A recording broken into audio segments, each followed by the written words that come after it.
Welcome, everybody.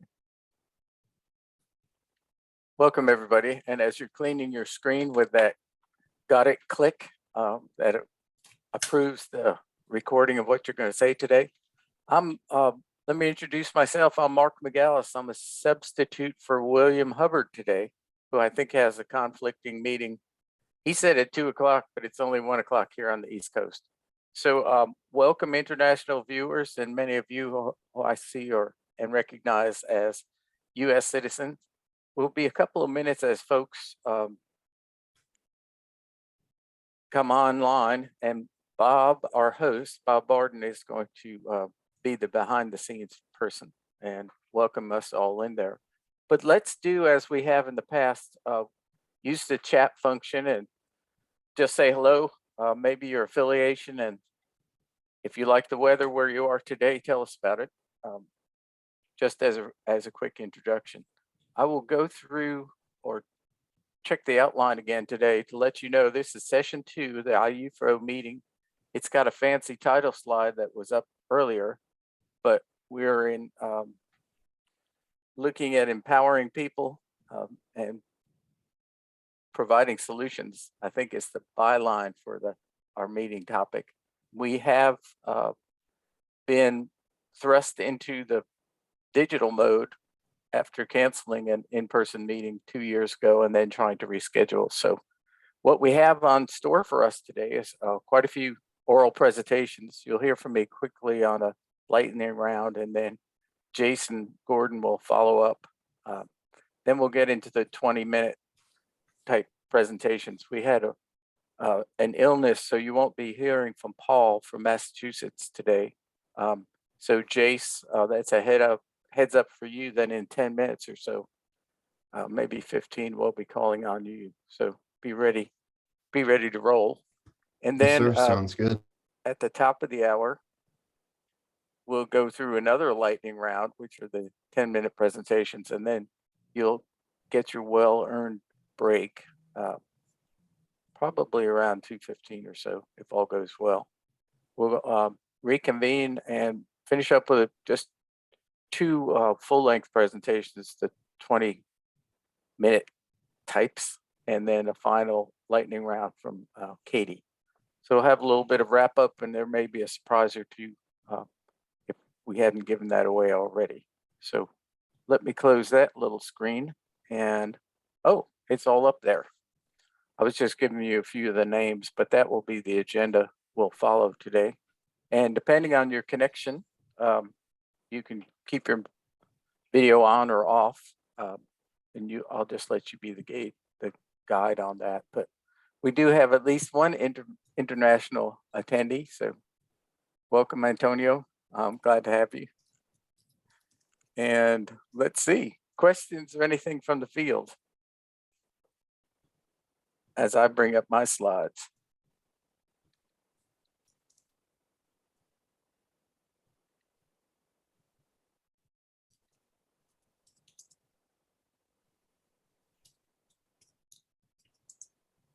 Okay, and I'm assuming you're all seeing that. We are, Mark. Okay, great. So let me, I've got my gallery down along the bottom. And if Bill were here today, he'd tell you that our first lightning round is a presentation about an innovative program happening in the US. We'll get right at that. So your presenter today is myself. I'm a retired emeritus professor from NC State University, plus many other jobs along the way. But I think tomorrow or the next day will be 40 years since I got my undergraduate degree. It was the May 5th event, and you can do the math on that. So currently I'm working with an NGO, and in that capacity, and also as a retiree, I'm able to do a little bit more advocacy type work. And so the idea behind our project today is standing up several minority consultants in the forestry realm here in the Southeast. We have 2 pilot states, and our real bottom line goal is to build capacity in hopes of serving underserved audiences with people that look like the owners themselves. So just briefly, because we have 3 minutes, I want to talk to you about the concept pretty quickly, introduce you to the mentor team, of which I'm one of them, and then meet via pictures a few of the mentees, and then I'll tell you what the project was about or what we promised to get the money to be able to conduct this. So we approached a large foundation of sorts with the idea of developing a 3-year effort to diversify the forestry consultant pool, at least in the states of North Carolina and South Carolina. And you can see we've branched out depending on where our folks were from. So we're into Alabama too. And the idea is to support by this foundation an outreach program designed to help African-American forest landowners in the South, but increasingly up into the Northeast, build wealth, legacy wealth in a manner and capacity they have not been able to because of past practices. We'll just keep it at that. So that's the concept. And they gave us money to do it, and we've got 3 years to do it. I'll tell you about that. So who is this clever group that got the idea? Our lead is Sam Cook. He's also a professional forester, a couple of years younger than me, but with the same amount of experience in the field. He's a manager, consulting forester, but also a consultant in the diversity, equity, inclusion, and social justice realm. So he provides the on-the-ground contacts, some of the foundation contacts, and a true mentoring capacity in a way that perhaps Gary and I could not do. Gary is also a retiree that I've known for a couple decades, and he's an entrepreneur consultant, business consultant in the international realm. He just retired recently from a land-grant university, and so is able-bodied and willing to work on the entrepreneurial side of this mentor process. And I'm doing some of the administration work, but also bring my experience as an educator. And even we have forestry registration in many of the southern states. And so I was an examiner for that group. So we'll, as a team, be doing all we can to get folks geared up, trained, and ready to be in business by themselves or in a collective group. So who are these young individuals? And they're young, and that's the exciting thing. I was looking at some of the resumes in the last day or two, and they are the age of my 30-something-year-old children. So it's a great opportunity to work with them. The first two, Dana and Moses, are a married couple from South Carolina. Dana's a professional forester. Mose comes into it from the other side. He's worked in the waste management stream trucking and is probably going to be setting up, if not already, a wood dealership in the South. Miles is this is his photo shot from a cable TV show that he was one of the toughest nails contestants in the first season. So he's coming from the U.S. Forest Service realm. And then Reed is a master's student. Wesley, who would not share his picture with me, is also a master's student here in the Triangle. And both of them are already steeped in the consulting realm. So we're excited to have them. So we promised some outcomes to our funders. And the idea is to develop a cadre of self-supporting consultants. In many ways, they are going to be their best cohort and champions of each other, and they'll learn as they go. And the idea is that as they develop their businesses, they'll be aligned with this, with other natural resource consultants having specialties of their own choosing, whether that's real estate or GIS or surveying or even some wetland delineation work. So we're really excited about the prospects. Next month, we'll take them to the Association of Consulting Foresters annual meeting, and they'll go through a 3-day boot camp of sorts. but we have some industry sponsors. You'll see in the fourth and fifth slots of some USDA agency support. And then, of course, our funding is coming from the U.S. Endowment, and the U.S. Endowment for Forestry Communities is our chief sponsor. So let me stop there, and if I tickled any ideas in your mind, I'm glad to handle your questions now or later on as we get a break.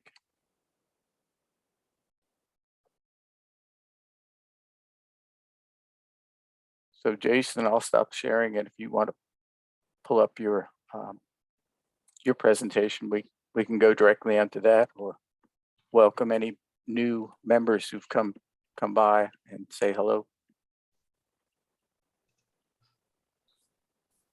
So just folks, if you got a question for Mark, you can either type it in, or any of the presenters today, feel free to type it into the chat, or when Mark asks for questions, feel free to raise your hand or something so he knows, and you can unmute yourself and ask your question.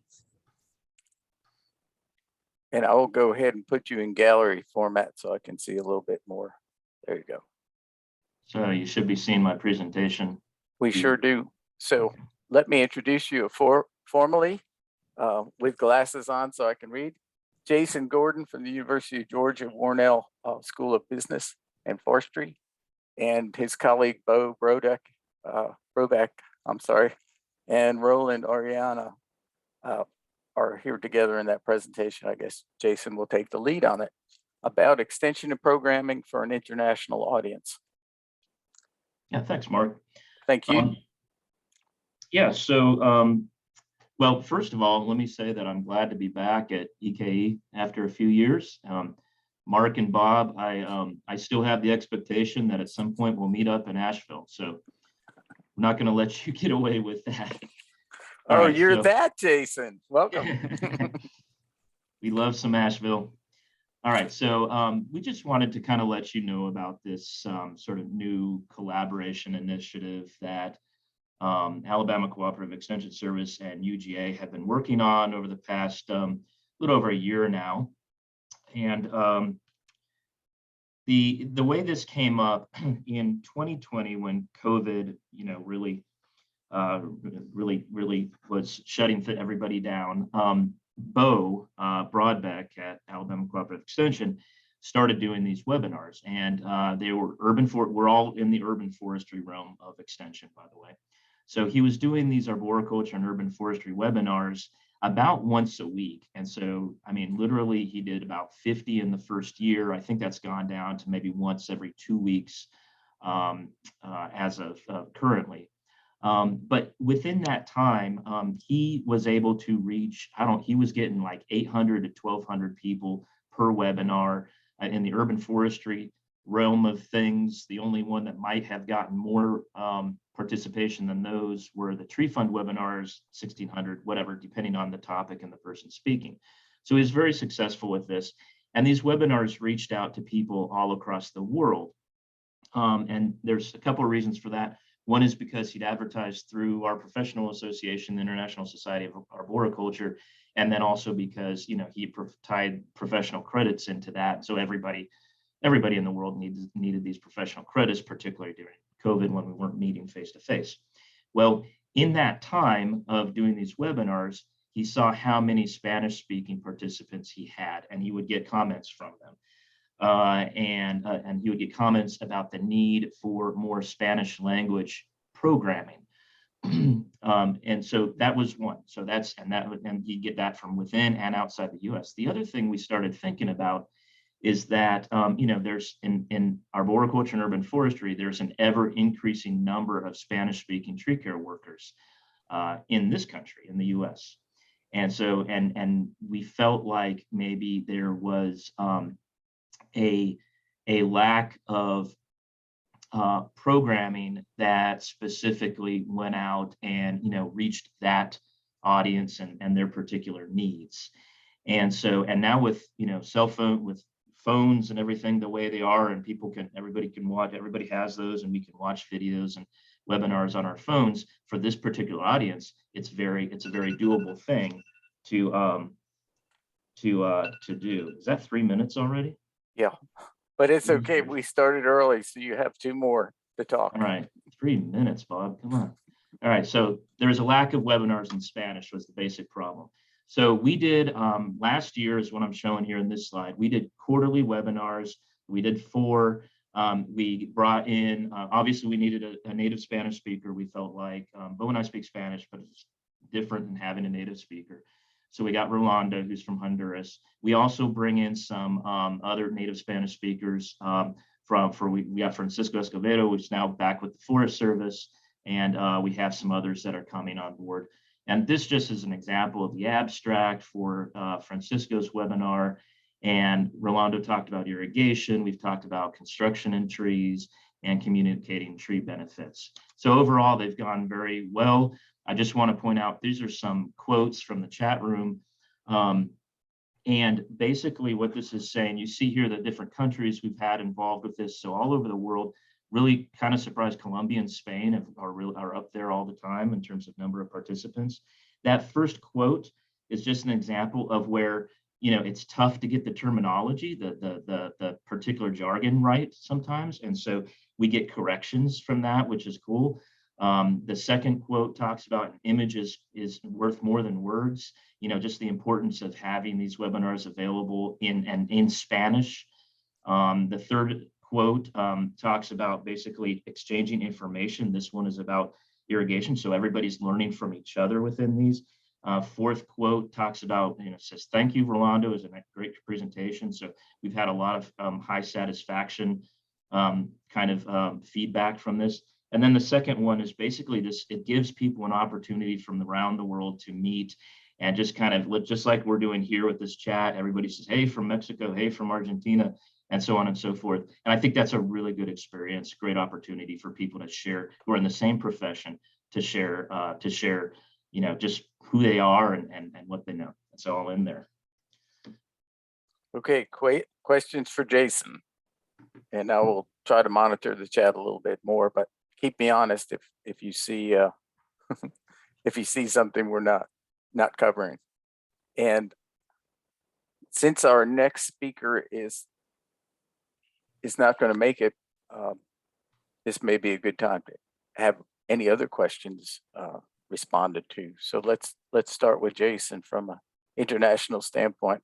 I know that our transition here from our lightning round speakers gets into, I'll get the title right, engaging traditional and underserved audiences. And I think you'll find that to be the case in both of our talks today, but for the remainder of our sessions this week and even into next week. So questions about that or comments?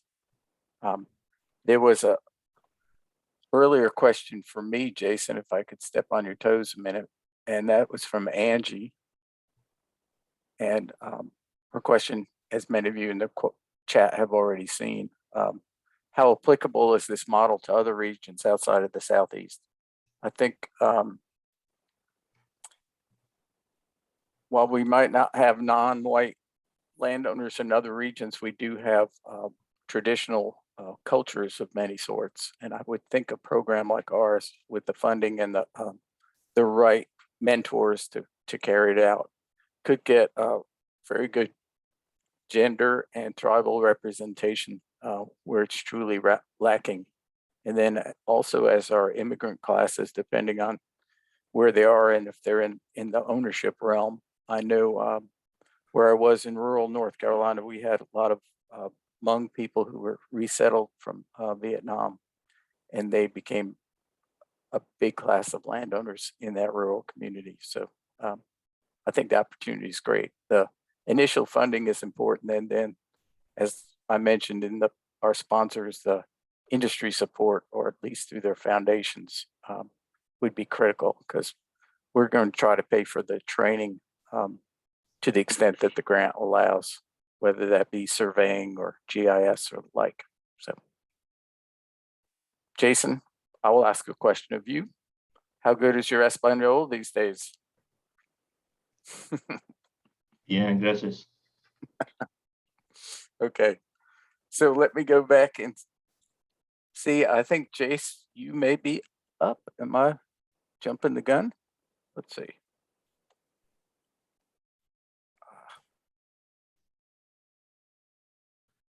The next presenter is Jason McCauley. Thank- Mark. Okay, I know I just lost the slide that had everybody's name on it. Yep. So, okay. All right, Jace, with that awkward pause, let me introduce you. Have you been able to share your screen? Yes, sir. Can you see my screen? Yes. I will now, but let me stay on the text that I can read for everybody. So from Auburn University, we're welcoming Jace McCauley here today. He wants to have an open conversation or talk about his open conversations and finding ways to improve communication between consultants and family forest landowners. So welcome, Jace. Awesome. Thank you very much for the introduction. Can everyone hear me? Okay. Awesome. So good morning, good afternoon, or good evening, depending on where everyone's located from. My name is Jason McCauley. I am a master's student at Auburn University, and I am under the advisement of Dr. Adam Maggard. And additionally, on my committee is Dr. Becky Barlow and Dr. John Cush. So as mentioned, my presentation today will be on my research about improving the communication between family forest landowners and consulting foresters. And we're doing this specifically to find ways to improve or at least figure out why these landowners are hesitant to hire a consultant. So a little bit getting into the actual presentation itself, I would like to start off with just a little bit of the background information and what I've found in the literature review. I would then like to discuss our hypothesis and why we think this could be a problem. Then discuss the methodology and how we're trying to figure out ways to improve this and figure out what's actually going on. And I would like to finish it up with what deliverables we expect to have at the end of my master's. Just a little bit about these family forest landowners, specifically to Alabama. In Alabama, they own over 13 million acres, which is a little bit over half of Alabama's forest land. Now, when we look at these landowners, only 14% of them have actually received any management advice. And that can be outside of consultants. That also includes both state and federal agencies, as well as family and friends. So the amount of advice and the level of advice can vary greatly between these groups. Additionally, only about 8% of landowners actually have a written management plan in place for their land. And I think it's only about 3% of that came from a consulting forester. So there's a lot of room for improvement and a lot of room to help these landowners get additional professional management. Now, when we look at the acreage owned by these family forest landowners, as you can see in figure 1, a significant portion of them, shown in the orange, own between 10 and 19 acres.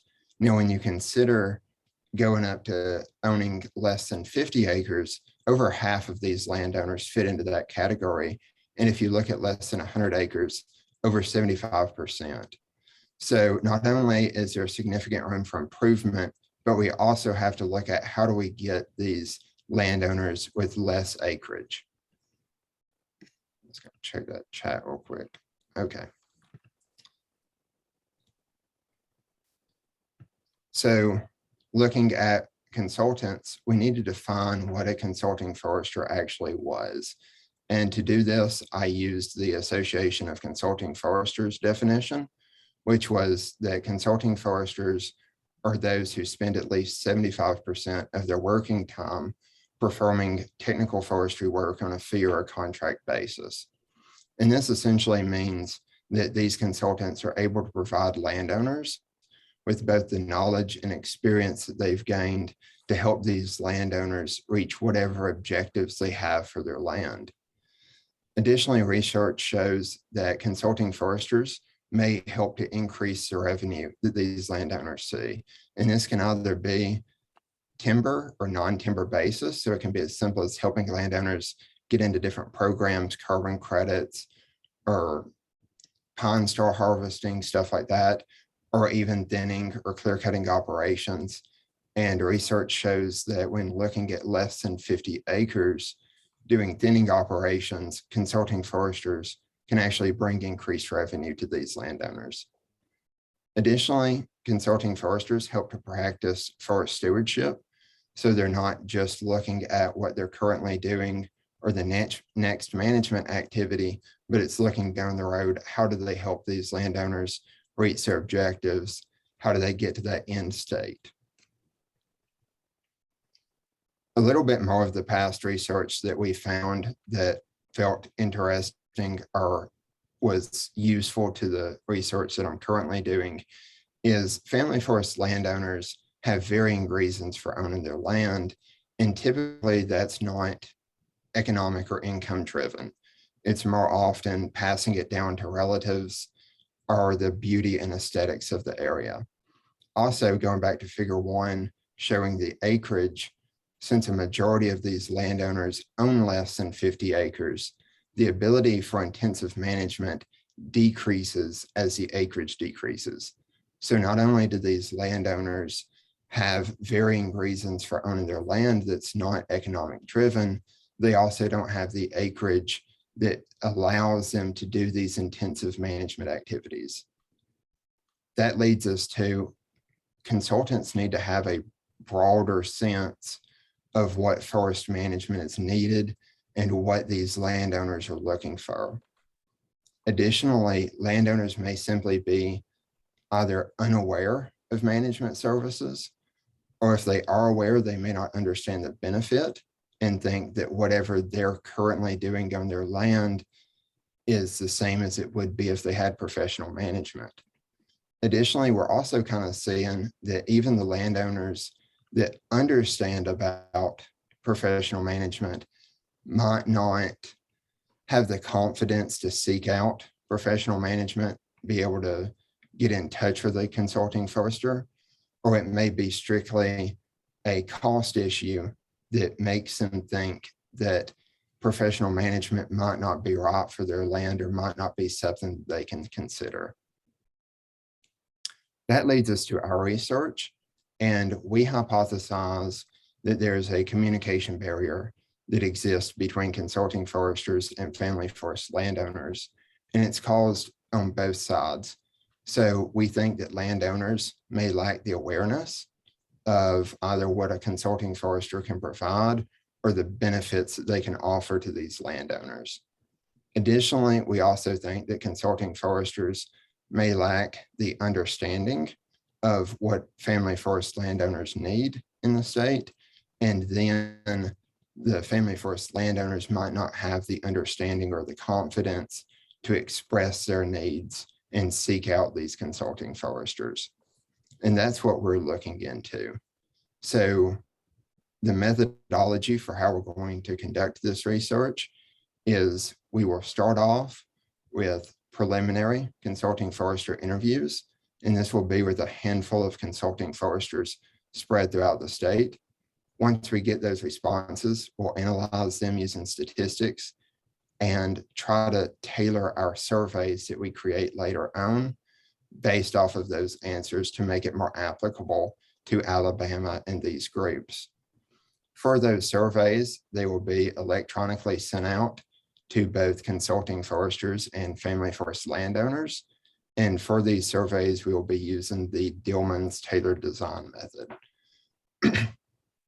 After the surveys, we're going to analyze the responses and look at any statistical significance to see if we can identify any correlations between the two groups.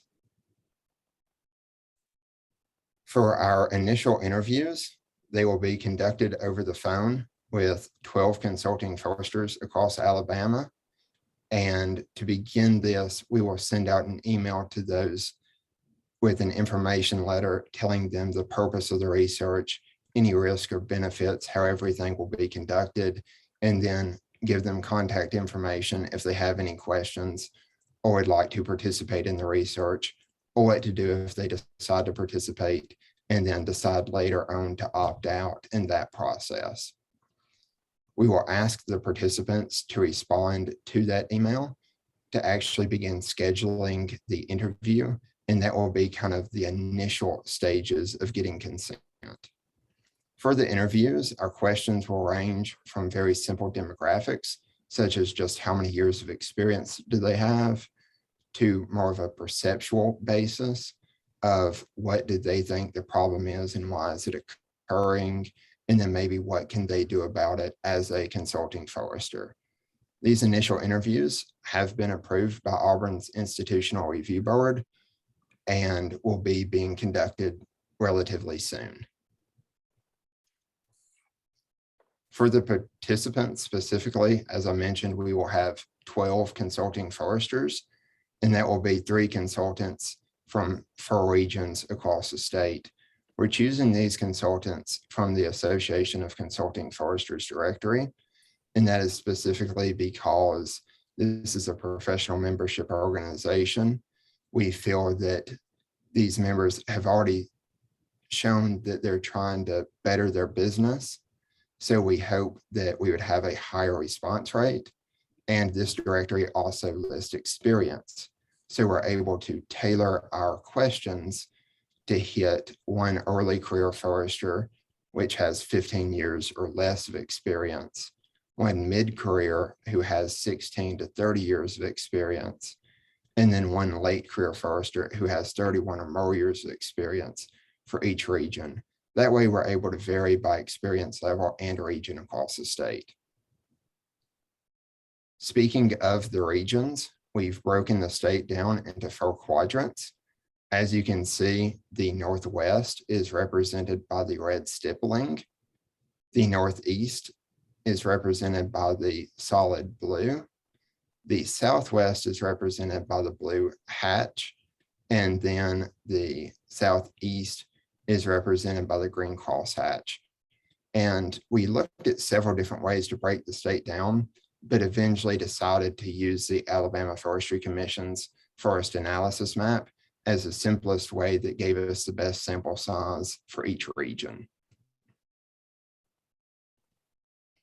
Once we send out the emails and get the interviews scheduled and get into the actual phone call, that interview process will be, I will go back over the information letter, answer any questions that participants may have, and then gather verbal consent at the beginning of the phone call. These phone calls will be recorded and stored, and that way we're able to go back and guarantee that the responses that we gather are accurate instead of trying to interview and write down the responses as we go. These interview questions will relate to consulting foresters' other services, such as maybe what services do they offer, how do landowners pay for these services, what happens if a landowner asks for a service that the consultant doesn't provide, do they go through a third party or do they send them to a different company that can provide that service? We're also looking at marketing. So how do landowners hear about consultants? Is it strictly contact information in a membership directory, or do they have like a website or a social media page or some other way of reaching landowners? We're also curious about the amount of land they manage. So how many acres do they manage? And do they think that they could manage additional acres right now? With that, we're also going to look at it from the landowner side of how many landowners do they work with, and do they think they could take on additional landowners at the current rate? We also are curious about their perceptions, as I mentioned earlier. So what do they think is the problem? How do they think their business could help solve it? And how do they think landowners may be able to help solve it? After we finish this up, we will analyze the interview responses and use this to be able to tailor our survey questions to consulting foresters and family forest landowners specific to the state of Alabama and some of the issues that they may face. With these surveys, we will follow the Dillman's tailored design method, which is essentially, we will send out a pre-notice email letting them know that they've been selected to participate. We will follow that up with an email containing a link to the survey. 10 days after that, we will send a thank you email out to thank everyone that has participated and encourage anyone that hasn't. Once that process is done, we will then analyze the responses for any statistical significance, looking for correlations between the two groups moving forward to help us identify ways to improve the communication. For the deliverables that we expect at the end of my master's program, we hope to see articles published in peer-reviewed journals, and that would be both extension publications and scientific papers as well. We'll also work to develop workshops and downloadable documents that will be hosted with the Alabama Cooperative Extension System, and we will present results at conferences and meetings such as these. Another cool thing that we're doing for deliverables is we're currently working on media to help connect these landowners and consulting foresters. With that being said, I would just like to say a special thank you to the Bradley Murphy Forestry and Natural Resources Extension Trust Fund for funding this research. And I would also like to thank my graduate committee, Dr. Maggard, Dr. Barlow, and Dr. Cush. I want to also thank the Alabama Forest Owners Association for their willingness to help once we get to the survey part of my research. And with that, I'd also like to thank y'all all for your attention and would love to answer any questions that you have. So Jace, there's one in the box. It comes from Kim in California. Let me see if I can find it. So we find in many areas of the state, Kim says, we don't have enough qualified professionals who can actually do the management activities for private landowners. Do you see that where you are? And also in terms of management plans, we often see landowners who are not managing their forests for timber. Or those with alternative objectives are less likely to have plans or do management, I would assume. So you want to respond to that? You've got 3 minutes or so. Yes, I definitely will. For the first part of that, having enough qualified professionals, that actually brings up an interesting topic. And that is one thing I am hoping to find out with some of these interviews. So when I was looking at the Association of Consulting Foresters directory for North Alabama, there's only one consultant that's listed in that directory if you go above about Walker County on that map. So that is something that we will consider, is just we may not have enough consultants to manage the acreage that Alabama has. As far as the second question, for management plans, typically I would say that would be the case. Having a timber, the economic driven, tends to have more consultants to manage that. And with that, you would have more likely probability of having a management plan on the land. Whereas if a landowner is just managing for aesthetics, they may be a little bit less likely to have a written management plan in place. Both good questions. Thanks, Jace. I'll let you stop sharing your screen and we can line up the next individual. I will let you all know that Jason Gordon had to jump off the line for a minute, but there was an interesting dialogue between Dr. Ellen and Jason. And I don't know, Ellen, if you want to take a minute while we line up Julia from Helsinki. We'd be glad to have you chime in on what you learned. And the question revolved around. No, I just wanted to thank both Jason and Jace for your great presentations, and of course you, Mark, as well. And I think to the point with Jason's presentation, thanks for that clarification, Jason, and sorry if I got that wrong. But in thinking about how do we retool and repackage and better produce programming that reaches the audiences in our state. I was really curious if you'd seen that, made possible through the programming that you were doing to a wide range of audiences.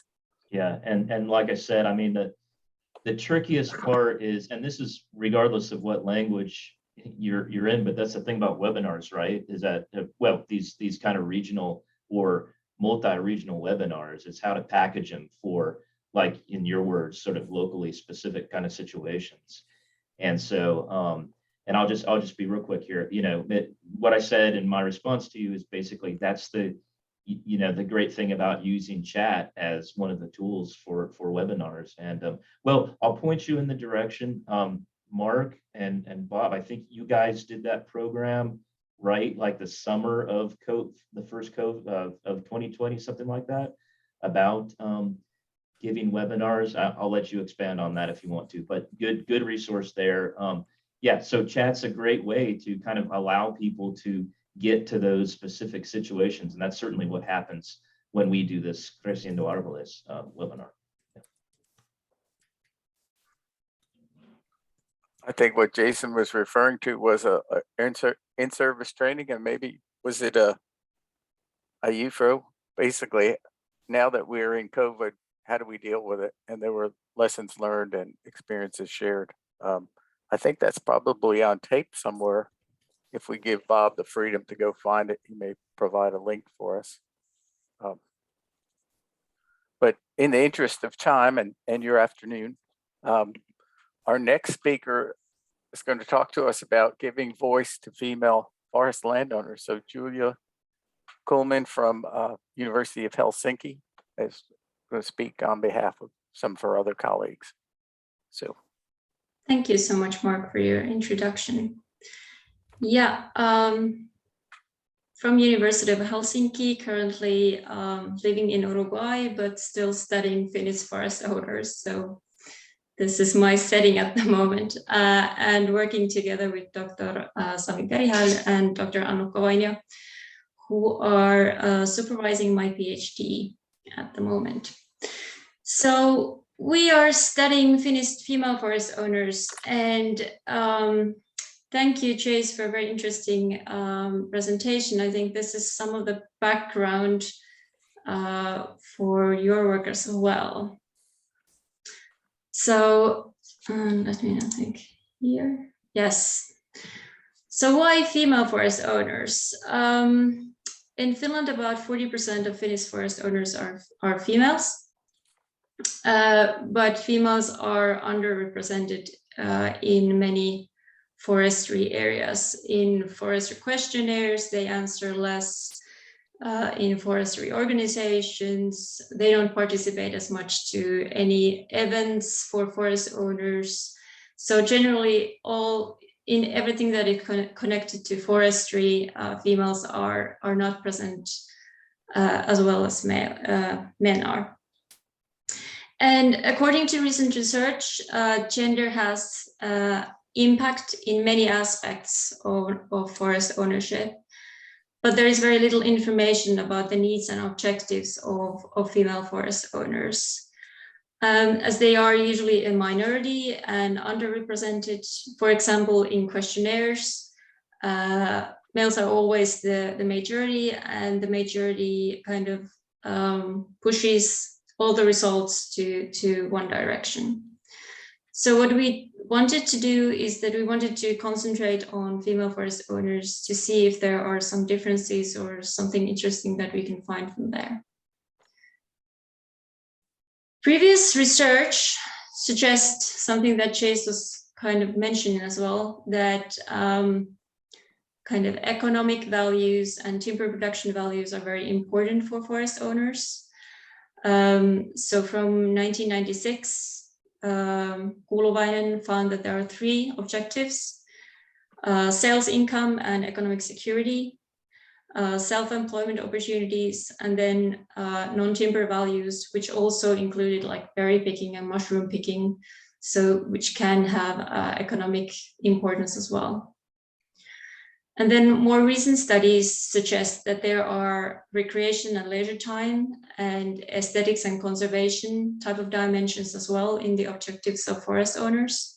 So clearly there is some indication that the objective structures and the objectives are more diverse now than previously. But all of this is based on data both on females and males. So we wanted to study and see if females bring some differences into these objectives. What we did is we had a male questionnaire for female and male forest owners, but the females, we had 2,250 females participating into the questionnaire. And this was part of Finnish Forest Owner 2020 research project. And to study the results, the data, we used exploratory factor analysis.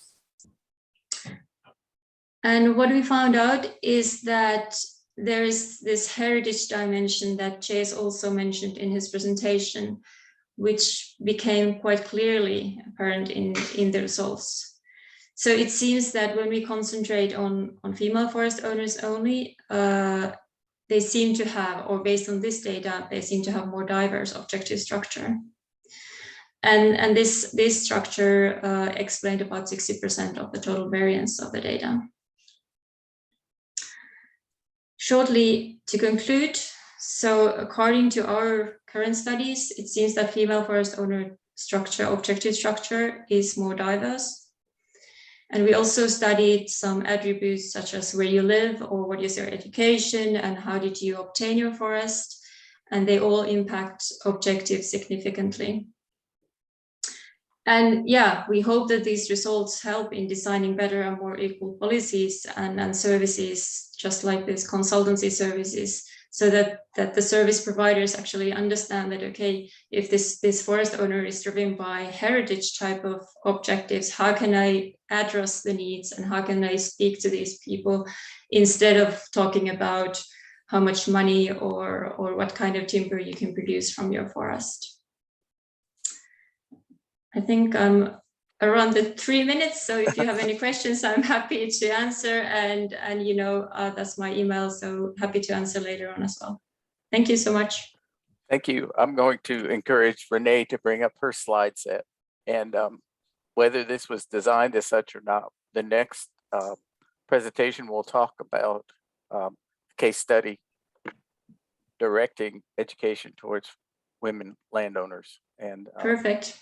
so let me read the real title for Renee, and we'll encourage everybody to get their questions ready. We'll have a little time after all these lightning rounds to get those questions. But Renee Stranad from NC State University, Engaging Women in Woodland Stewardship, a case study from North Carolina. So Renee, have at it. We'll welcome you.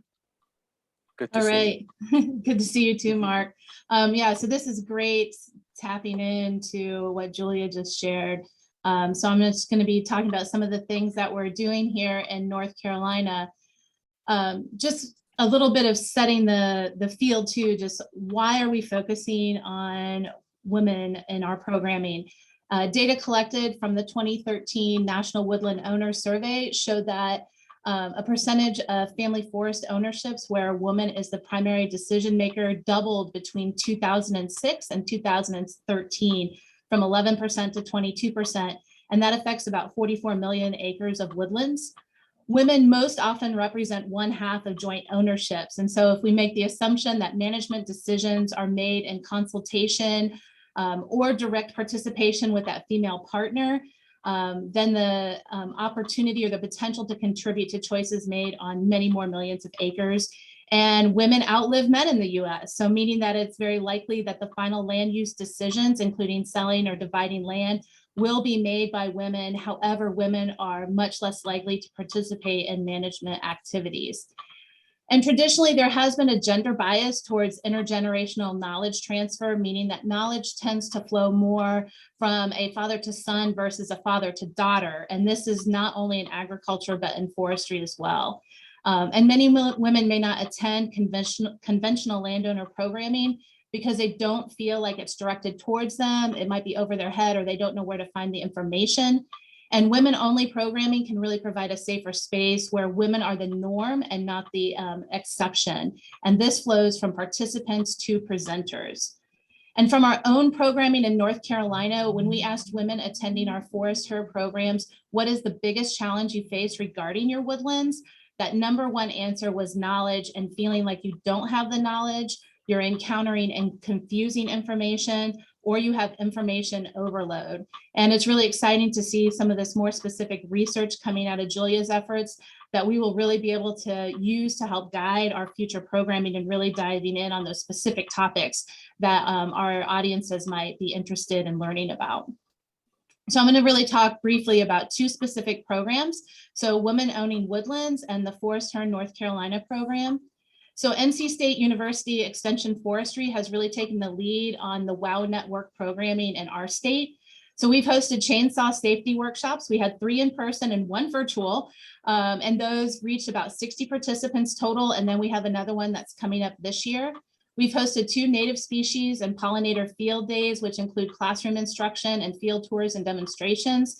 And we had over 50 people at both of those and pretty long wait lists as well. And we really wanted to also do a women's forestry retreat, but COVID has sidelined those plans, and that was going to be a residential program, including classroom and field-based learning, but really just a time to gather together and help build those connections.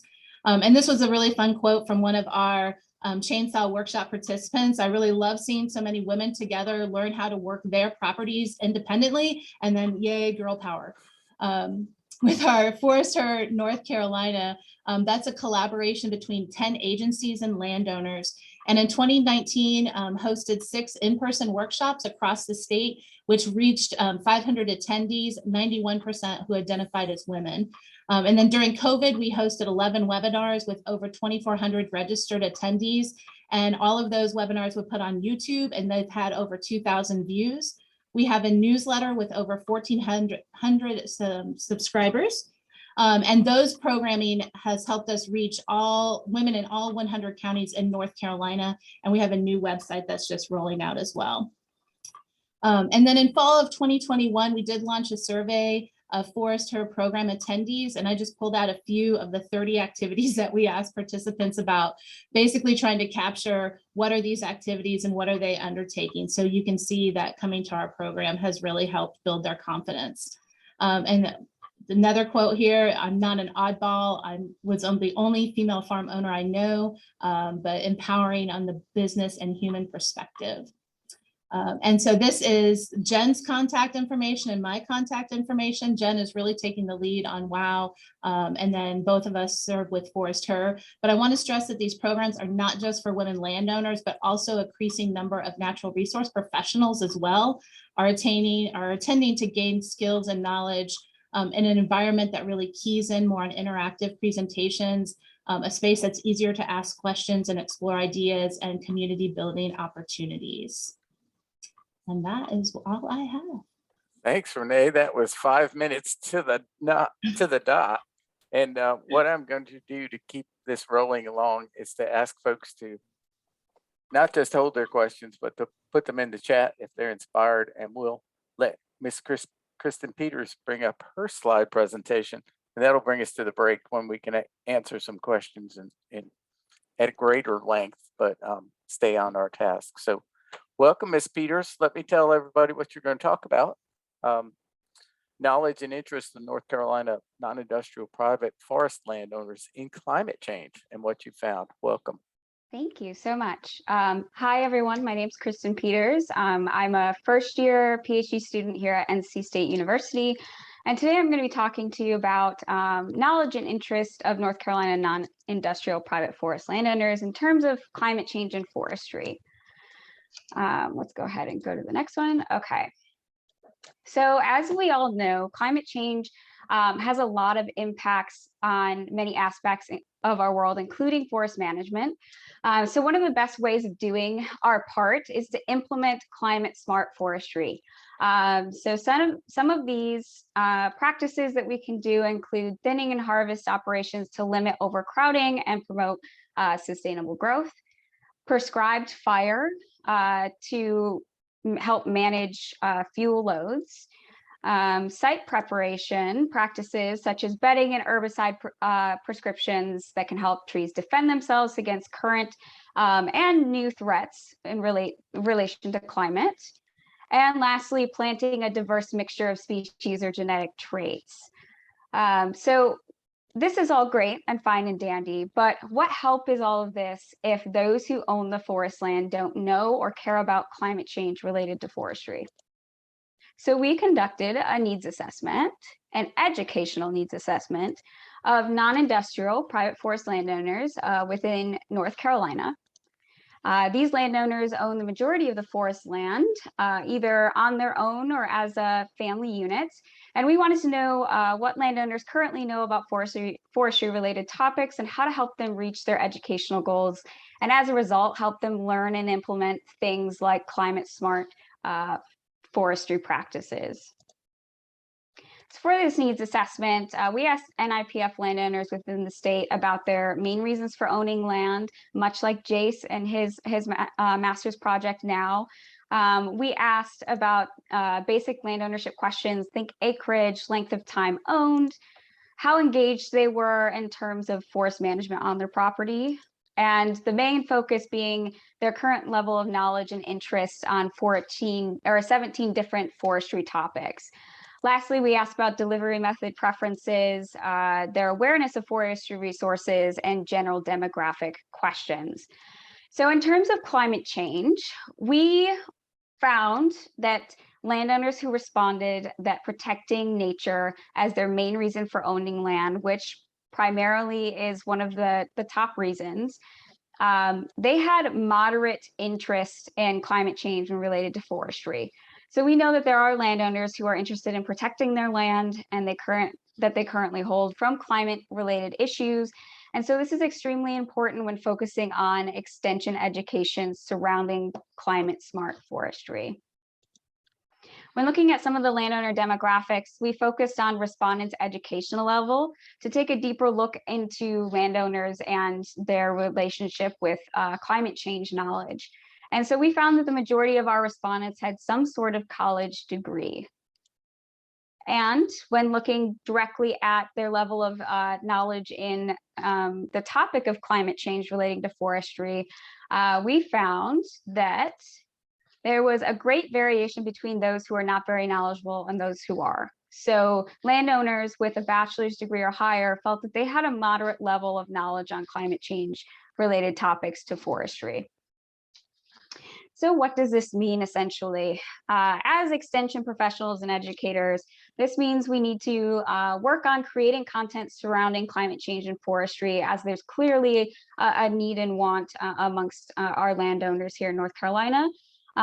Use the additional results of this survey, including educational preferences and awareness, to not only increase outreach, but also provide opportunities to demonstrate things like active climate smart forestry practices.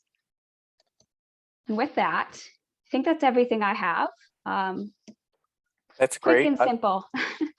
I think we can open it up for questions, and as folks can see in the chat, there's been a aggressive dialogue going on about women forest landowners and addressing their educational needs. So let's open it up to everybody and try to get some of those questions answered if you'd like, or just folks want to make a statement, that would be great. And if you don't want to, we can go into our break 15 minutes early and then return at 2:15 Eastern time. That's the quarter hour for elsewhere. Katie's made a comment. Should I just leave the chat open, Bob? We can do that during the break unless someone speaks up. Let me see if there are any hands raised. I'm doing this on a laptop, so I don't have the benefit of some of you in a big office with multi-screens. And also some of the folks that Jason has been training are cutting down 3 trees in my backyard. So I have that competition in the backyard. So Mark, in reference to the chat being, the chat will be open throughout the whole session, so. Can I encourage you then to take a quick 15-minute break and we'll return at the quarter hour?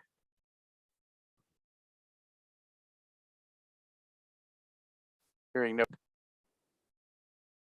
And since we're a punctual group and Stefano has dinner waiting somewhere, as does Antonio, let's hear a little bit from the University of Turin and the social and semantic network analysis of Twitter users' perceptions of ecosystem services. So Stefano, welcome. You have 20 minutes and take it away. Thank you, Mark. So, hi everyone. In this presentation, together with Simone Blanc and Filippo Brun from my home department and Vasim Ahmed from the Stirling University Management School, we did a social analysis of Twitter user perception of ecosystem services. Before we start social media level,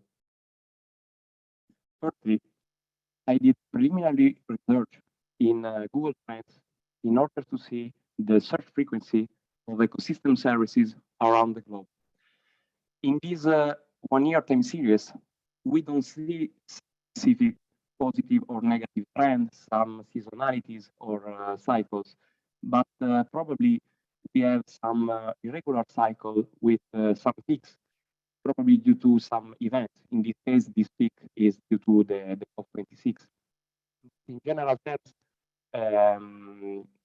the more important data aside from this time series is the level of search frequency, because almost always in this here, the frequency of the ecosystem services tab is above the 50%. Why we decide to focus only on social media? This is the answer. In this chart, published every year from the Digital Global Overview report, we have the number of social media users in millions. We see a positive trend during these 10 years, and the value, the number of this year of the social media users, so more than 4.5 billion of social media users, is 3 times higher than 10 years ago. This is important because we have a lot of data from these social media users. Can we obtain different insights analyzing their social network? This is the reason, the rationale behind our research. Stefano, sorry to interrupt, but everybody's having a real hard time hearing you. So for the US-based folks, I turned on the captioning, and that might help you. Right. I think your mic has faded is the problem. Okay. Do you have another microphone you can use? No, I have only my earphones. I try to. Do you hear me now? That's better. Do you hear me now? Yes. Yes, go ahead.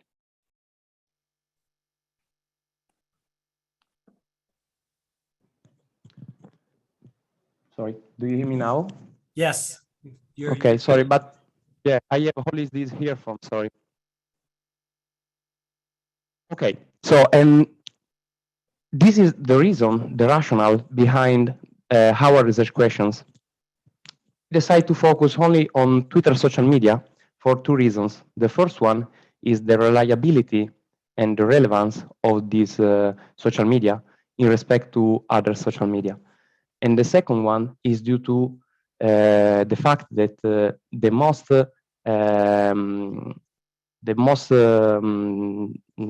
Twitter is the most social media used for academia for research purpose or research scope. And this is the methodology that we applied during this analysis. All of these phases are realized from thanks to the Node Excel plugin. It is a plugin for Excel. Starting from the data import, we pass through the analysis of the social network and the analysis of content inside the post, so inside the tweet of the Twitter. And we finish with the visual representation of the network related to social network and the semantic network. So let's go with the let's start with the data import. This is the results that we obtain from importing the data from the Twitter to the Excel. We did the analysis in 2 different periods of time with a lag of 1 week in order to avoid possible outliers that may incur in only one data set analyzed. In this table, 3 main topics, 3 main points emerge. The first one is that we don't have significantly differences between the 2 data sets in terms of tweet type, number of tweet types. Second is that the total of the tweet type, so tweet, retweet, and replies to, and so on, is very low because both data sets have about 2,000 of total of tweet type, but we fixed a maximum threshold of 18,000 of tweet type. So probably in our case, the interest related to ecosystem services term inside the social net, inside the Twitter social media is not so high. And the last point is the ratio between tweet and retweet, because in our case, the retweet, so the shared content is higher than the tweet. So in technical term, we have a lot of noise inside this social network than original primary content. So that is the tweet. And this is the analysis of social network. This is the main metrics that we can obtain from the analysis of this social network. But I don't have time to explain all of this. I want to focus on only 3 of them. The first one is the relationships duplicates. The second one is the diameter and the average distance.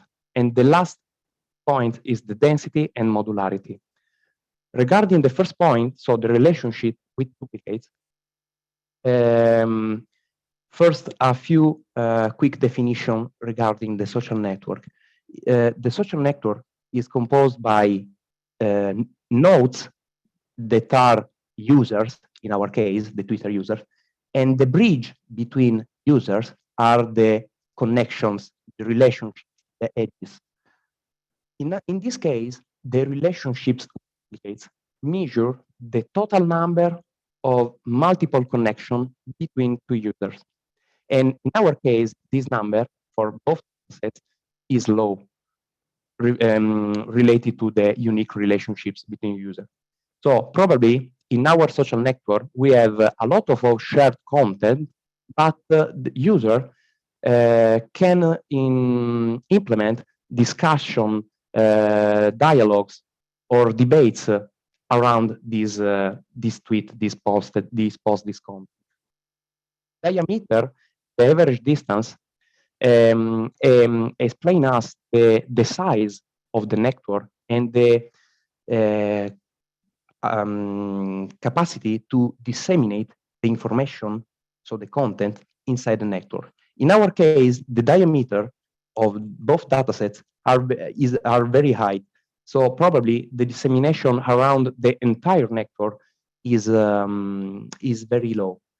But the average distance say us that probably we have some specific users that in technical terms are said gatekeepers, so influencer, testimonial, that reduce this distance and helps to increase the dissemination of this information inside the network. Finally, the density and the modularity are metrics related to the structure of the network. These metrics have a value that range from 0 to 1. In this case, the density from both datasets are very low, is very low. So probably we don't have a strong connection inside the network. While regarding the modularity, this metric measures the strength of the division of network in clusters, in group. So in this case, we have cluster group that are well-defined, well-formed. So they have a strong interconnection, but a weak interconnection among the other groups. This is the geographical distribution of Twitter user.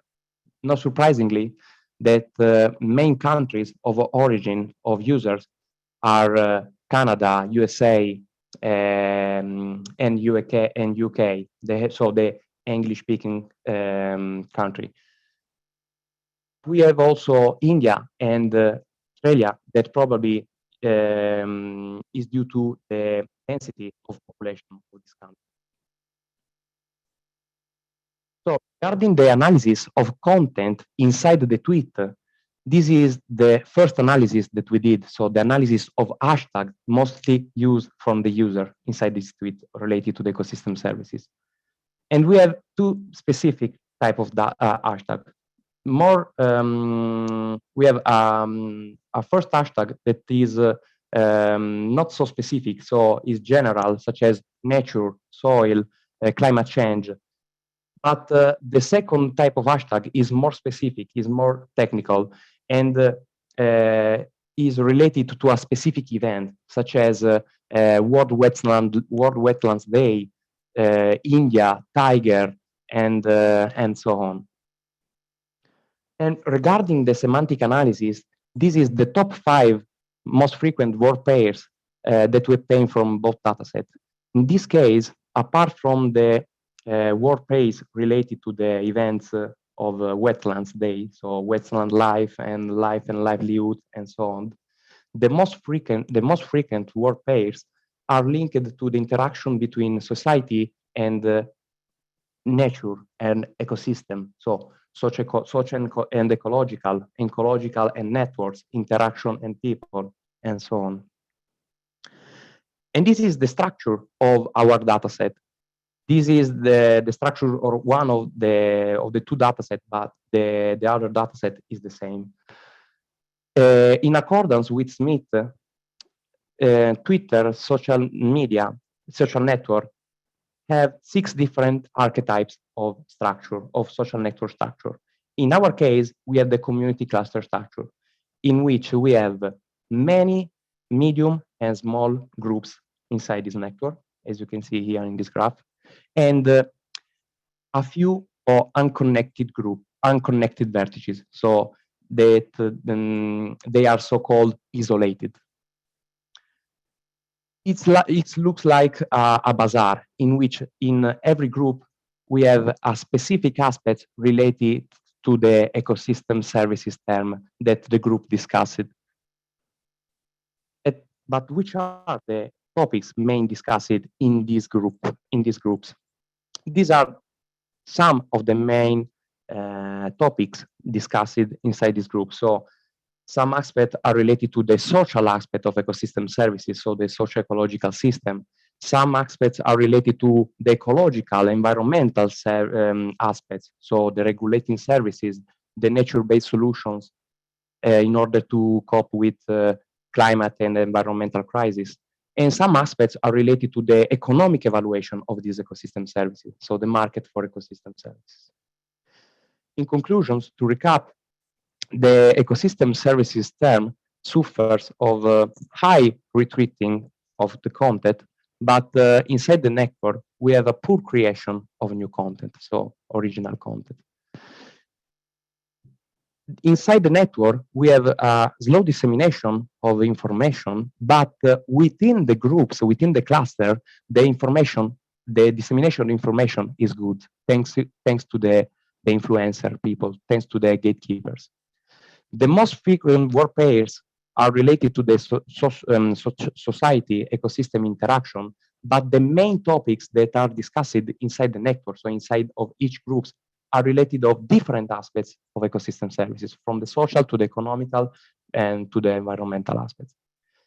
This data help us to better understanding the Twitter user thinking on ecosystem services, and maybe to improve the policy and the governance of our territory.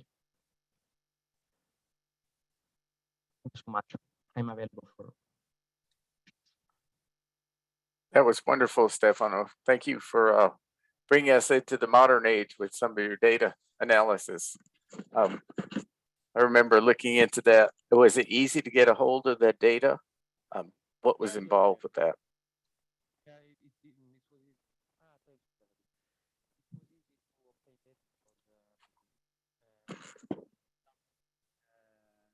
We lost your sound again, I think.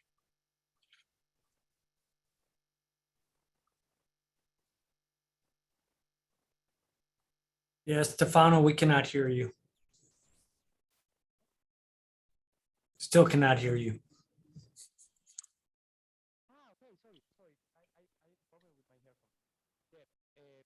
Still do not hear you. Okay. It may have turned out that our internet is between the continents is a little slow. Let's see if we can connect them. Do you hear me? Now we do. No.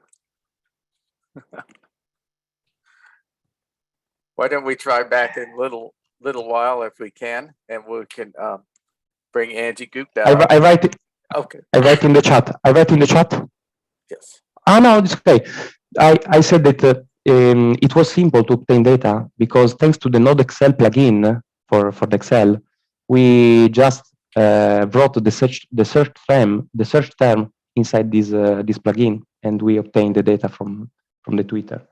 So the search term was ecosystem services or hashtag ecosystem services, and we decide to use the Boolean operator or in order to enlarge to wider the search is Are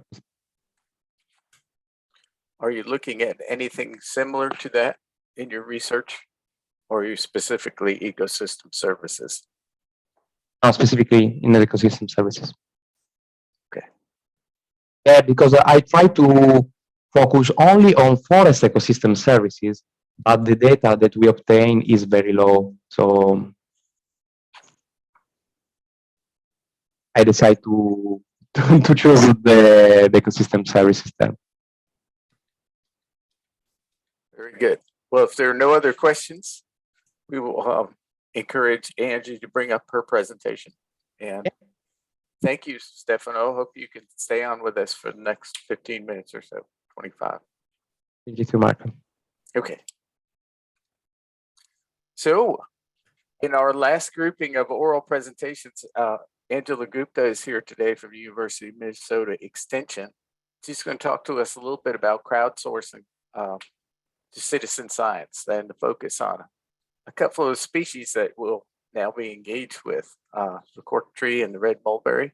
And if you were here last week, we got a little glimpse of what Angie's up to. So take it away, Angie. Thank you. Thanks, Mark. I assume you can hear me. If not, somebody holler. So yeah, I'm going to talk today about sort of all the projects together and then really focus on Amur cork tree and red mulberry. So there we go. This is a big messy slide, but the point is we in Minnesota have been doing citizen science and invasive species programming for a long time and doing lots of different things. And so this is kind of the next iteration. This iteration, we decided at the end of 2019 to try something new, and it just was fortuitous that all of the things we decided we would try could be done during the pandemic. So that was good luck. And I'm not going to go through all of these. I'm going to kind of start in 2020, and then there was a little bit of progression. But the point to this slide is that some of these projects I consider crowdsourcing. So an individual who is paying attention one time with their smartphone handy can participate. Some take a keener eye. The question is a little trickier, but it doesn't take repeat interaction. And some activities really take more effort. They take a keener eye and repeat interaction. And as I crunched 2 years worth of data together, there were some interesting gender outcomes when I put all of those programs together, which I don't know what they mean, but they're interesting. And so here, I'm just going to kind of start out in the beginning. The very first project we did, we were all at home during stay-at-home orders, and it was a squill hunt. And then it morphed into 2021 as a find and report project. But fundamentally, we asked people if they saw this early spring ephemeral to report it using EdMaps. And so we had 48 new reports in Minnesota and 2 in Wisconsin. And we had the northernmost confirmed report of squill in the United States up in Thief River Falls, Minnesota, so not far from Canada. So this kind of was a great proof of concept. We tried looking for naturalized species. So Norway maple is a very common yard and community tree in Minnesota. It is known to be invasive, but we didn't have good data on how much it had invaded in Minnesota. And so this was just, again, this whole find it and report it. But now it's very, very similar and hard to differentiate from some of our native maples. So it takes a keener eye. But it's still mostly a crowdsourcing project. Maybe the good news is we didn't find terribly many that had begun to naturalize, only 4 reports in Minnesota, 2 in Rochester, 1 each in Duluth and Winona, and those are very far north and very far south in the state of Minnesota. But kind of unfortunately, 2 of those reports, 1 in Rochester and the 1 in Duluth, were both polygons, which means that there were many of small trees represented in this area. And so that is not probably good news, and it does really confirm that it has invasive potential in Minnesota. And then I have some information about gender, but I'm going to save that for the end. So I would say in some ways the Stop Oak Wilt was one of our least successful projects. It takes a keener eye to identify oak wilt. It's kind of a tricky disease. And so the request was for people to go ahead and report it to EdMaps. And we didn't get a single report to EdMaps. However, the project did generate a lot of local media. However, the media were not very user-friendly for our outreach, which was all social media, right? So you couldn't link to our website through the television when PBS picked it up as a TV space, or through the local newspaper, which also picked it up. So there was kind of a mismatch from the media that picked up the project to the outreach that we were doing, which was all social media. There were 20 reports that came in on the phone to the local Department of Natural Resources office. Thankfully, none of those were confirmed, which is good news because we don't want oak wilt. And this was limited to just 2 counties in Minnesota, Cass and Red Wing. I am delighted, though, that the DNR decided to use this process that I had developed. It's about a 4 to 6 page logic model and project planning document to inform some of their outreach going forward. And I view this one to require a keener eye just because oak wilt is a tricky species.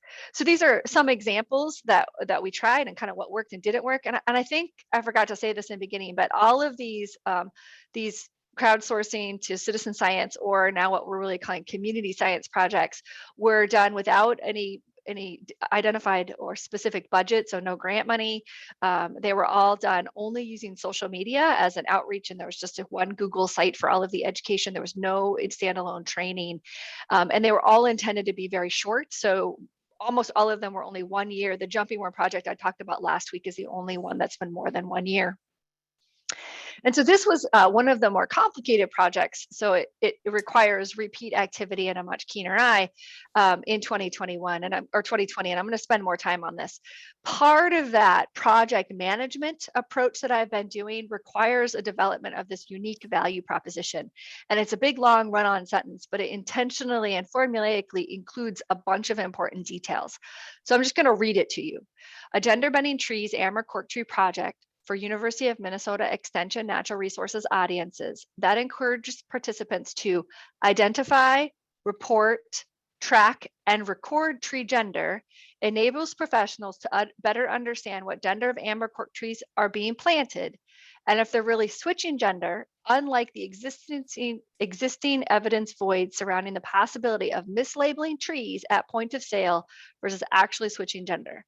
So a little background, what was happening is as several communities in Minnesota were losing ash trees due to emerald ash borer, they were replanting with Amur cork tree.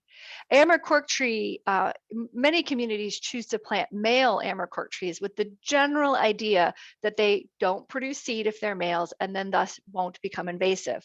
Yet Amur cork tree is known to not be it's known to be a little gender fluid. So it's known that male trees can indeed produce seed, but there was this general, I would say, like lack of interest in learning more, or confusion about whether the trees that were being bought and sold by nurseries were the correct gender, were labeled correctly, or whether the trees were switching gender, right? And so I felt like these are 2 different problems that require 2 different solutions. So if we could sort it out, that would be really informative.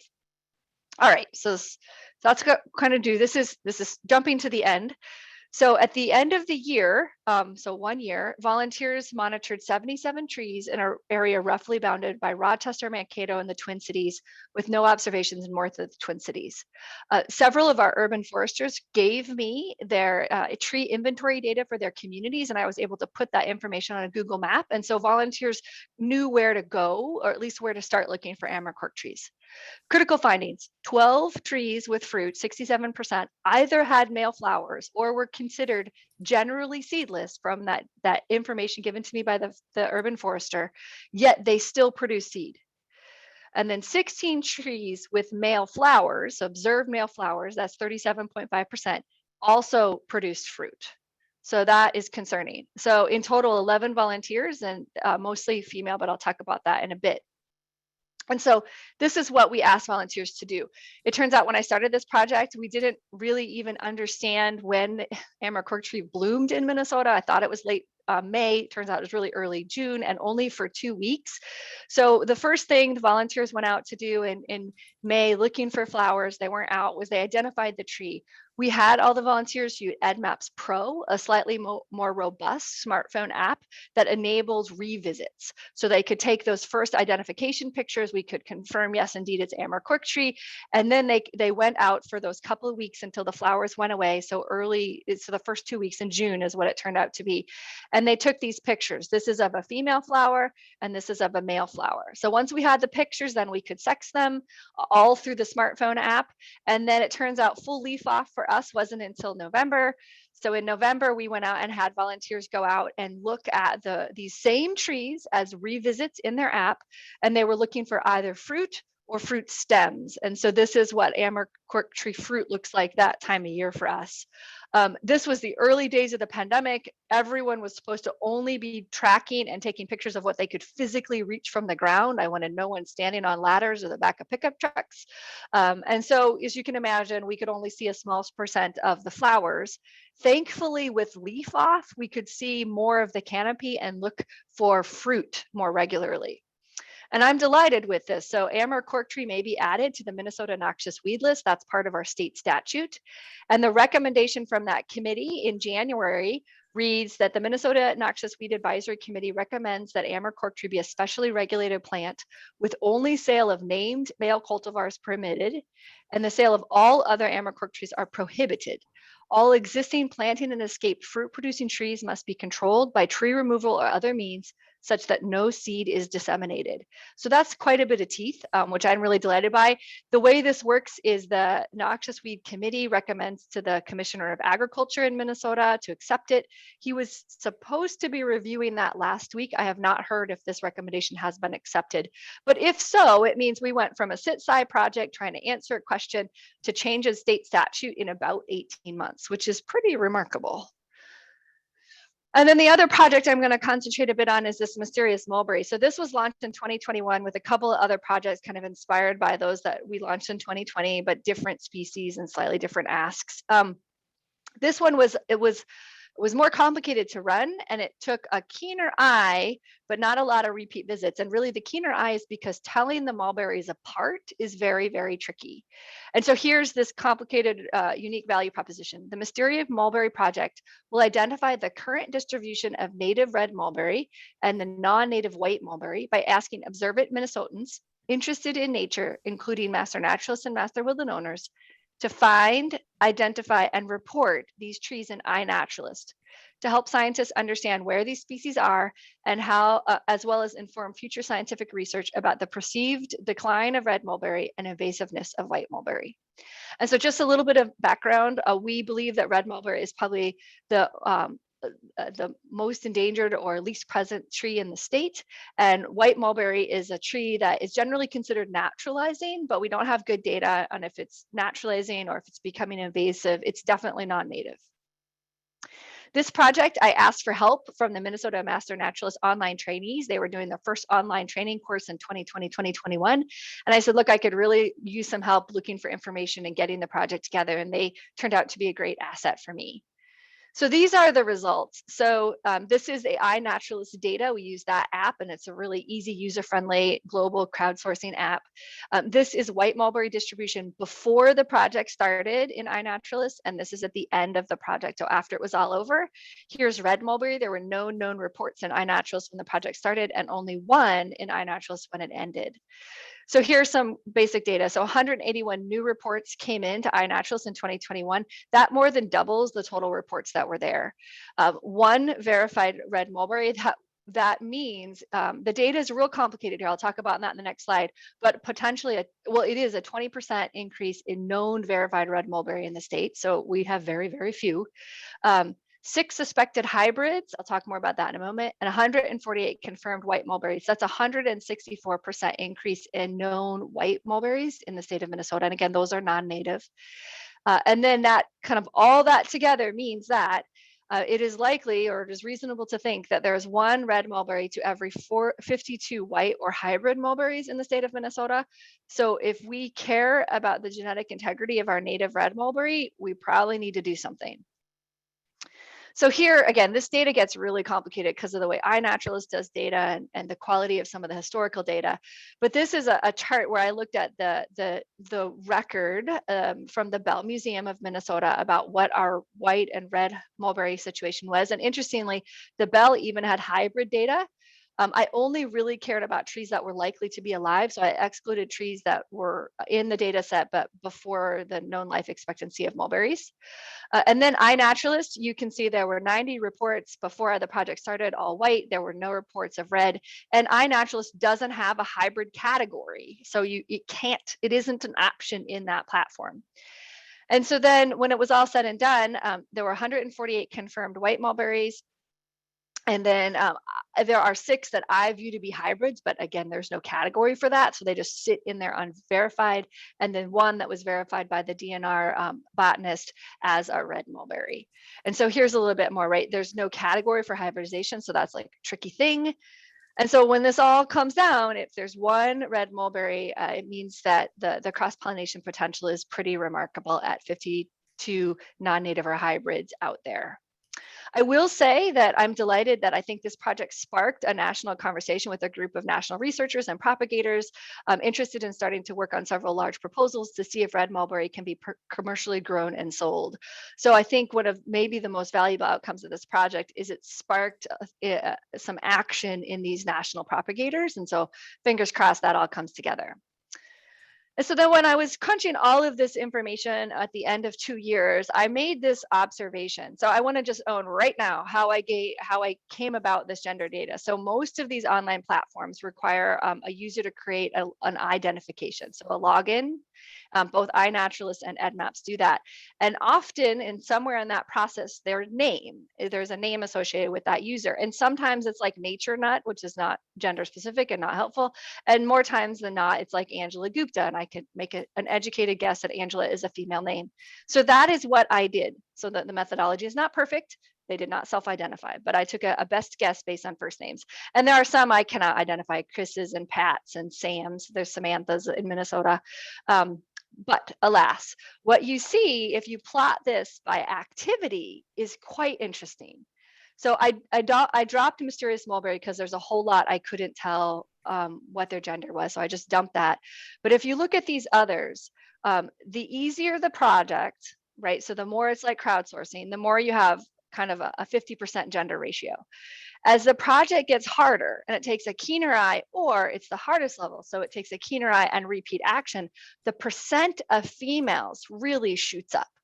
And I'll be frank, I don't exactly know what this means, but I find this to be really interesting, and I suspect there's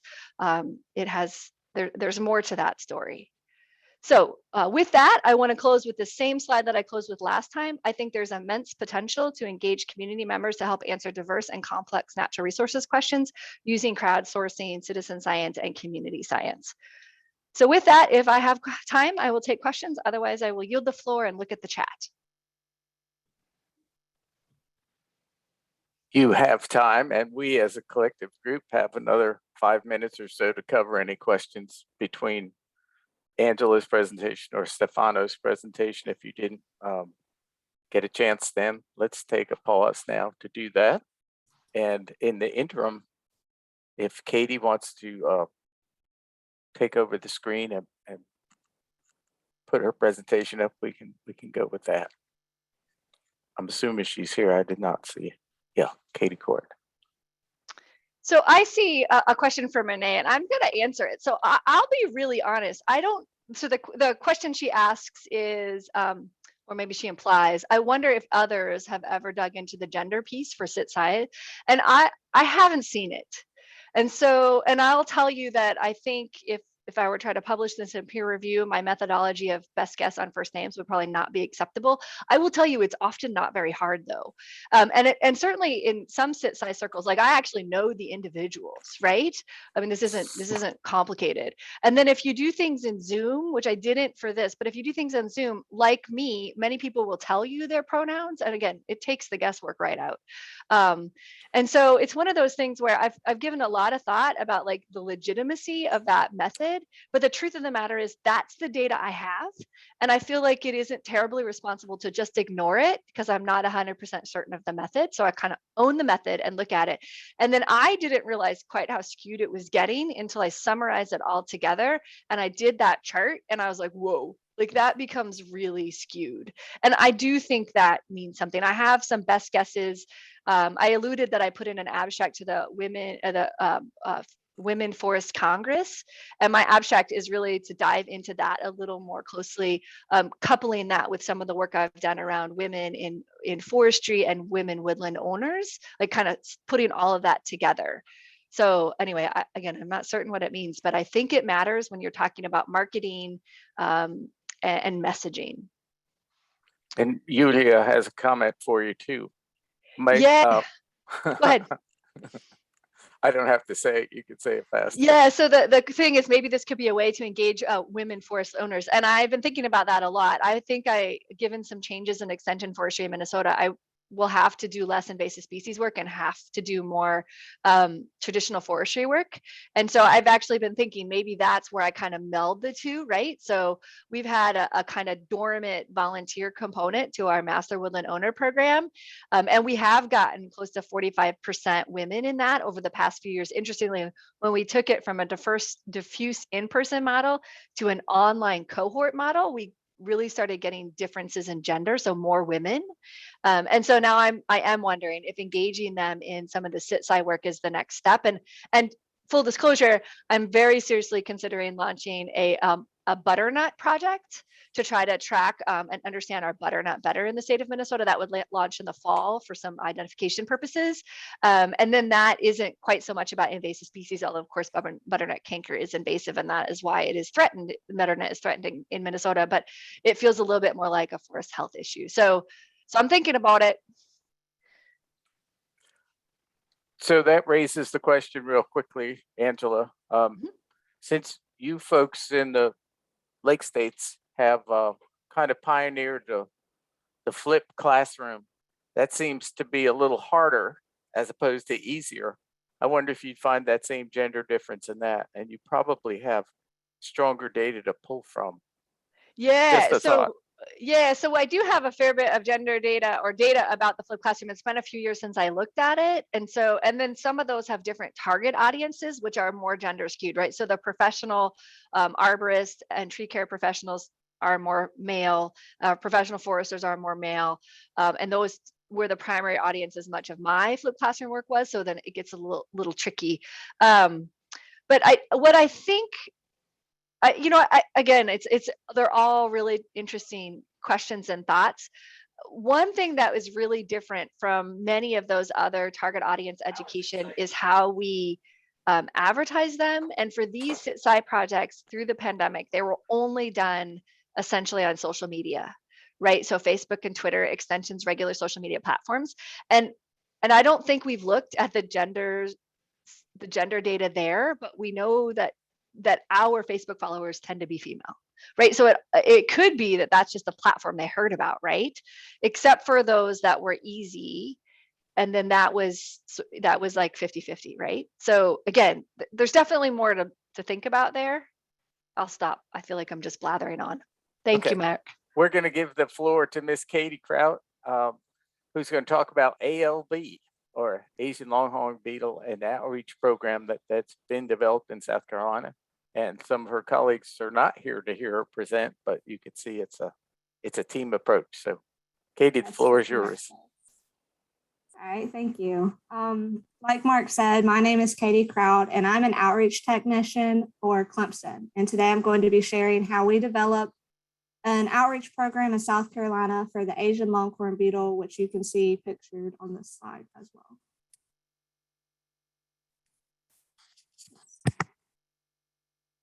So Asian Longhorn Beetle, it's shortened to ALB, and that's what I'll be referring to it as. The scientific name is Anaploplura glabripennis, and it is an invasive wood-boring beetle that is federally regulated, with the Charleston infestation being the southernmost population in the United States. It creates characteristic damage when a female lays an egg, known as egg sites or niches, and later on in its life cycle, it creates exit holes. The larvae also create galleries as they feed and grow within the tree, and you can see all of that pictured here.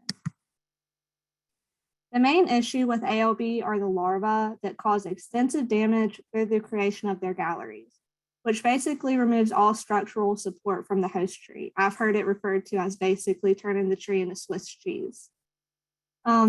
This damage creates hazardous trees that are a risk to the public if not removed. In Charleston, we have seen a slight breeze take out the top of an ALB-infested tree. In urban areas, this is much more dangerous than the forested swamp settings I have personally observed. So overall, ALB damage leads to multi-billion-dollar cost of removals and replacements. So outreach is very, very important in the fight against Asian longhorn beetle. And although discovered in 2020, ALB was in South Carolina for 7 years before being reported, according to the age damage that we found. And the house pictures where the first ALB report was made, you can almost see the stick of a tree that is left, that ground zero maple. But the public plays a major role in finding infested trees because Clemson and APHIS personnel cannot be everywhere. So we depend on reports of new sightings from the public. The Charleston quarantine zone itself is 76 square miles. And in order to prevent the spread of ALB, outreach is important to notify the public of this quarantine so infested wood is not moved. Residents have seen ALB for years, but were unaware it was invasive and a problem. So education through outreach can change this. And that billboard is one of the ways we do that. So our outreach goal is to reach as many people and different demographics as possible. To do this, our strategy consists of several methods, including reporting tools, the creation of materials, appearances through the media and meetings, and in-person trainings conducted by Clemson and APHIS. So Clemson Regulatory Services have created a reporting tool to allow the public to easily report sightings or potential damage so that surveyors can come out and check the tree. It has a place to include pictures as well, and this allows the public to kind of be our eyes on the ground for finding new infested trees. For materials, we are currently in the process of making more Riker mounts, like the one pictured, to reach both professionals and non-professionals. Samples of galleries, niches, and exit holes are also collected to demonstrate the damage created by ALB. These materials are used when attending events in the Charleston area to reach the general public, and some Riker mounts were being shipped to professionals across the Southeast. Clemson furthers their reach through talks at conferences and meetings, as well as using media outlets such as news station, podcasts, and newspapers. And I know this is a lot going on this slide, but you can see just a few of the places that Clemson professionals have discussed ALB and a few at the bottom of the news stations that we have talked to as well. In-person trainings are another tool used for ALB outreach. Clemson and APHIS have completed numerous field trainings to educate professionals about the signs of ALB to further halt the spread or identify new infestations.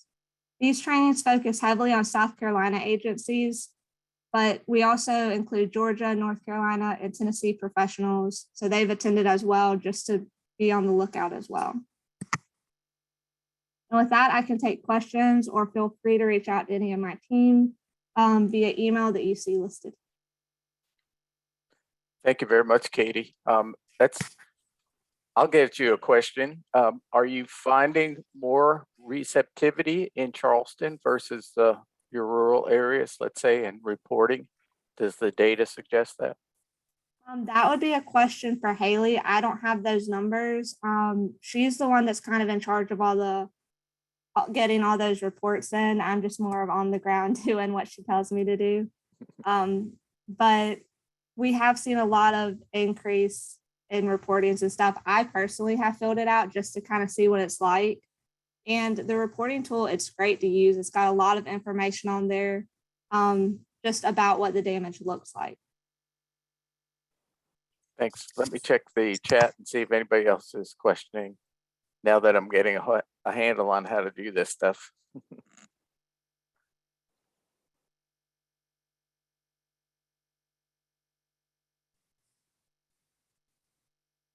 I don't see any at this time, but let me open it back up to anybody who had a question of any of the speakers throughout. And I think we're heading into the wrap up. I don't know what was planned for that, but I'll bring in the big head, Dr. Barden, to see if there are announcements for next week's program for those of you who want to finish up the 3-part series, and anything from our deputy. I guess we're deputies all here today. Bob, Antonio. Hey, Mark, Bill's on the line too now. Okay. He's been on the line, but I don't know if he's been engaged. I have been engaged. My apologies. Okay. I had a conflict, but I did catch a couple of great presentations, and I see the little red recording button. So I'm thrilled to death that the program was recorded and we had a good attendance again today. Great to see everybody. So Bill, a couple people have asked, where are they going to be able to find these recordings? Yes, I know I did not send your email out. You got this done immediately, and then I dropped the ball. I have a link to send everybody, and we'll send it immediately. Bob, is that right? Is the link you sent me, that's the one I need to send out to everybody? Yeah, I think if you could put it on get it up on the EKE webpage. I can do that too. I think usually where I think we had our last meetings posted and stuff like that. I will do that. Yep, I did get a note in and they're expecting it. So I'll do that. My apologies. Good to see everybody. And then just a reminder again, our next one will be again a week from today, same time. We have a couple more presentations and then the business meeting.